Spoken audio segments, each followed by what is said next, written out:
She stepped down from the rattling train with one small suitcase and a heart braced for disappointment. Clara had imagined dust and disappointment, a bent fence and a man worn thin by hunger. The letters had been careful, almost humble. "I have land," he'd written. "Enough to work, not enough to boast." She'd read between the lines and prepared herself for scarcity. The station was little more than a plank platform and a bell that rang only when the wind felt generous. She waited, counting breaths, until a man in a sun-bleached hat approached.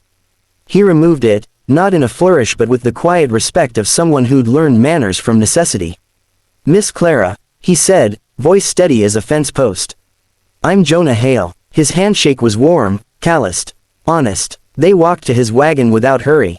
Clara noticed the team first, 2 strong bays, coats shining, harness well kept. It tugged at her expectations like a loose thread. Good horses were not the mark of poverty.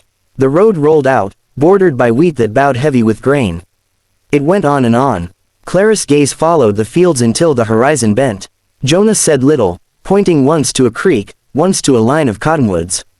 The land seemed to breathe around them, wide and patient. "I thought," Clara began, then stopped, embarrassed by the thought itself. "That it would be smaller."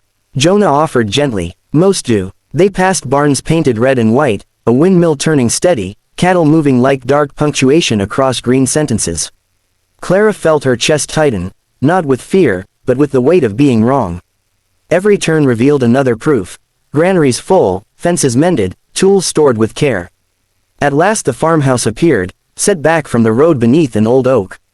It wasn't grand, but it was solid, its windows clean, its porch swept. A woman stepped out, wiping her hands on her apron, smiling. "My sister, Ruth," Jonah said. "She keeps me from forgetting myself." Inside, the house smelled of bread and apples. Clara's suitcase looked suddenly small beside the sturdy table in the polished sideboard. She sat when invited, fingers tracing the grain of the wood, thinking of the nights she'd gone to bed hungry, of the way her mother used to count coins twice before spending once.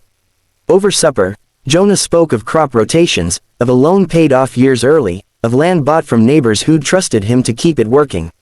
He never said wealth, but it hovered between them like a well-fed thing. After, Jonah showed her the deed room, papers stacked neat, maps rolled and labeled. Clara's breath caught. This wasn't just abundance, it was stewardship, quiet and earned. "I didn't want you to come thinking," Jonah said, stopping himself. "I didn't want to be chosen for my acres." Clara met his eyes. "I came ready to share hardship," she said softly. "I didn't know I'd need to learn how to stand inside so much grace." Outside, the sun dipped, gilding the fields she now understood were not a trick of light, but a promise she had walked into unprepared, and, somehow, exactly on time.